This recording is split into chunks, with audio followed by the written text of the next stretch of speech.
Hello, my dear students. I am Jerry Wheeler, your business study teacher for your class 12th, and today we are going to start our next topic, or you can say lecture 2 of chapter staffing, that is staffing process. So let's start our video. First, we will talk about the staffing. Though already we have learned about staffing meaning in our previous video, but once again we will revise the definition given by the French Vandeville. That is, staffing is the recruitment, selection, development, utilization, compensation, and motivation of human resources of the organization, given by French Vandel. So, what is staffing? If we talk in easy language, so we can say that staffing is what?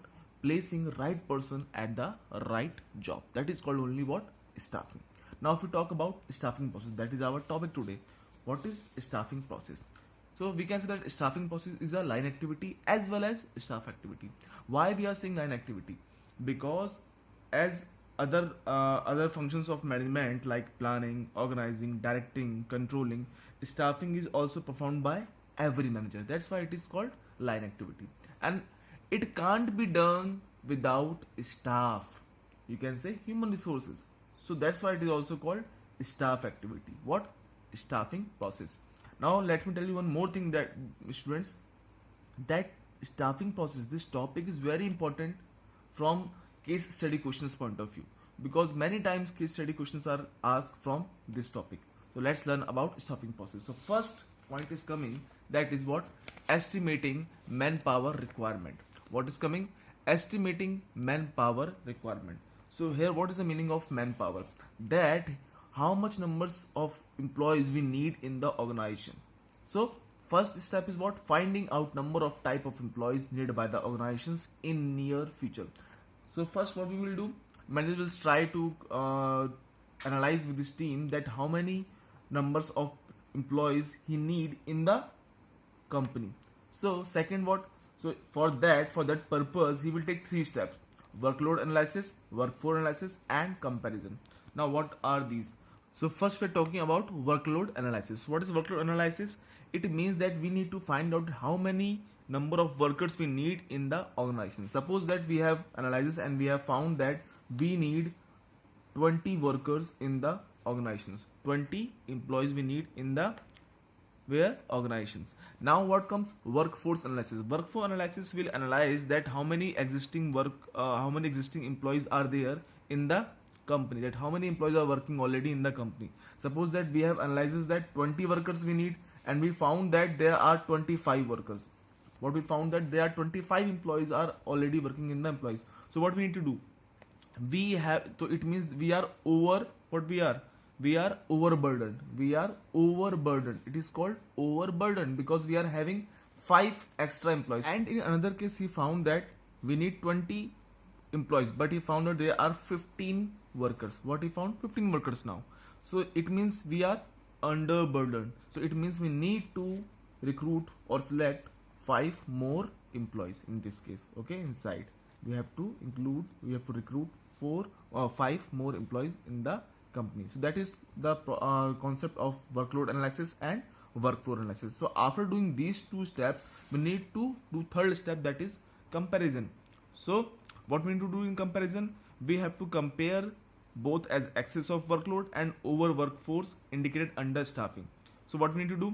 Those who are excess, like here in first case we are having excess, 5 extra employees are there. So what we need to do? We need to remove them, or we need to transfer those employees. In this other case, when we are having underemployed like 15, we are having only 15 employees and we need 20. So what we will do? We will appoint 5 more employees. This is what comes under estimating manpower requirement. The next is coming what? Next step, recruitment. Now what is recruitment? So the next step which comes under staffing process is what? Recruitment. This process, what is this? It is the process of inducing the people. Now what is the meaning of inducing here? Inducing means motivate. It means it is a process which motivate the people to apply for the job. Now why we need to motivate the people? Because that a manager always wants, a company or you can say an organization always wants that more and more peoples or more and more employees can apply for the job, so that they can get what? They can get choices. Because when they get choices, so they are having a good chance of getting or selecting what? Better candidates. Okay, So now one more thing is there under recruitment, that the company can recruit either through this one process, or either they can fulfill from the two steps. Either they can select the employees, or they can recruit the employees from inside the organizations only, from those workers who are already working in the organizations. That is called inside the organizations. How it can be done? It can be done through the transfers and promotions. Like you know that very well, a company, or you can say the organizations having many branches, like one branch is in one city, and other branch in other city, like one branch in Bareilly, another branch in Lucknow. So what they are doing, they are transferring peoples from one branch to another branch. So in this way they can recruit the people, and sometimes they are giving promotion to one employee to the higher post. Okay, this is what economical also and fast also. Why it is economical? Because suppose that you are already, one worker is working in your company, and you are paying him rupees 20,000. How much? 20,000. Now you have give promotion to him and recruit to the highest post. So now you're giving 25,000. So you need to spend only 5,000 more. Okay, but if you recruit another people, that which is not already existing in the company, but you are recruiting from outside the company, so then you have to pay how much? Full 25,000 rupees, and here you are paying only 5,000. So it is economical and fast also. Now what is the next one? Outside the organizations. Mostly organizations are preferring to recruit people from outside the organizations, so that they can get a fresh employees who having more energy and more enthusiastic. So what they are doing? They are doing this recruitment outside the organization through the process of placement consultants, or through employment exchange, or through contractors. These are the persons who are providing them the employees. And the most famous is what? Advertisement.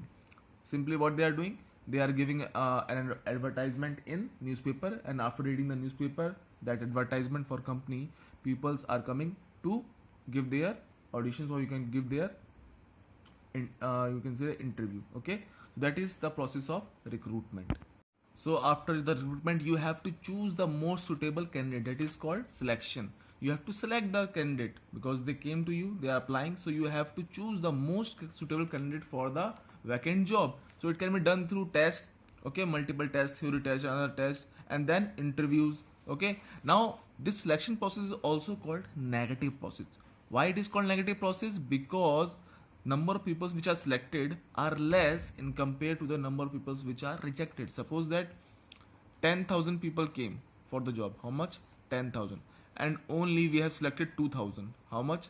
2,000 are selected. So how many are rejected? 8,000. As you can see here, only 2,000 are selected and 8,000 are rejected. That's why it is called negative process also. Now, to make selected candidate realize that how seriously things are done in the organization. Why it is done? Why it is called negative process? Why this much you can say that tough process we are following? Because it realizes the employee who is getting selected that it is not easy to get selected for the job, and this job is also not too much that you can say lightly. He or she don't need to take this job too much lightly, but he has to work with seriousness. That is what selection process. Next step in the staffing process is what? Placement and orientation. Now you have you have done recruitment and you have selected the employee. Now you have to do what? Placement and orientation. Placement is what? Placement refers to occupying of post by the candidate for which he or she is selected. Now you will show the place, or the place, or you can say for the position for which the employment is selected. So you will give him what? Appointment letter. It is the proof that you are selected for the following job.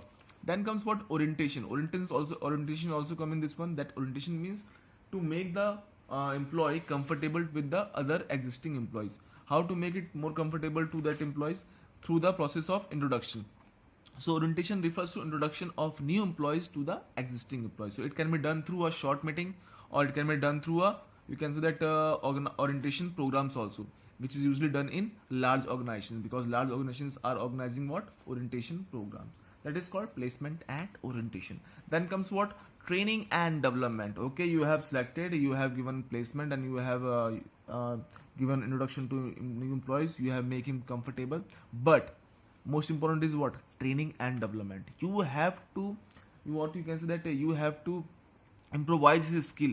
so that he can improve the it can improve the competence and it can motivate that employee. Okay, so it helps to improve the skills of employees. So development opportunity help to reach the top, because when he get trained more and when he get trained more, so he will generate a confidence within himself or herself that he can that what you can say that he can avail any opportunities so that he can reach to the top of the company. So training and development improves what efficiency of working also, because when it makes the people trained and skilled, so it will automatically improve the efficiency of work also.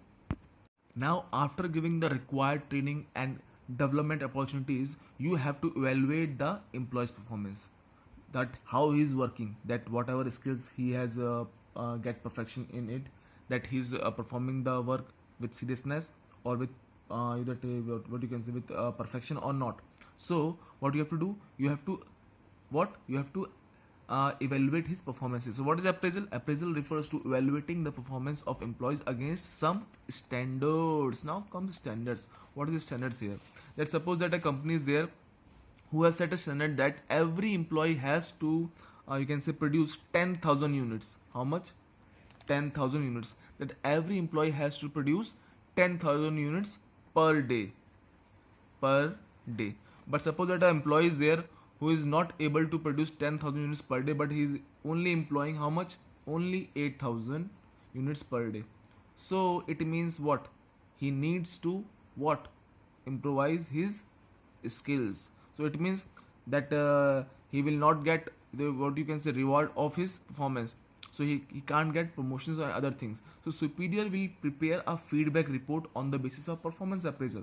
He will prepare a report of every employee that this worker is not working according to the skills or according to the work assigned to him, and this worker is what you can say that another worker is there 10,000 per day unit they has to produce, but he's producing more than this one. So it means he's efficient worker. So he will write good things for that worker. So what is that? Feedback report. Now this feedback report will play an important role in next step. What is our next step? That is promotion and career planning. What is coming? Promotion. So every employee who is working in an organization, when he is joined the organizations, he suppose that a person is appointed in an organization in a lower post. So he always wants to get on the top level. Not he don't want to remain in the lower level of the management. He want to get in the position in the top level management. So that he will get that position through the promotions. And how he can get promotion? On the basis of feedback report which he get from his superiors. So what is promotion and career planning? It refers to being placed at a higher job position. As I give an example, so promotion done on the basis of feedback report of employees performance, as I already told. And promotion helps in bright career, because when you will get promotion you will get in the higher post, and when you will get in the higher post, so your career will be bright as stars. Okay, next is coming what? Compensation. Very important. Compensation. What is compensation? It refers to the price of the job, because we are all peoples are having our basic needs which can be done through money. So what is compensation? It refers to the price of the job, salary, wages and other activities.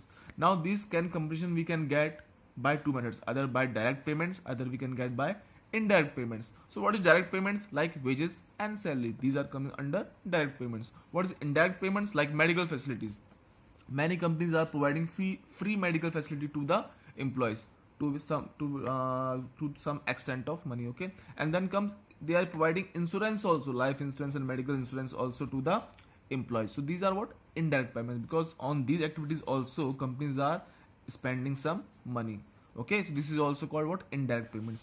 Now what comes? Direct financial payment. How the employees getting financial payment? There are two methods. One is time based, another one is what?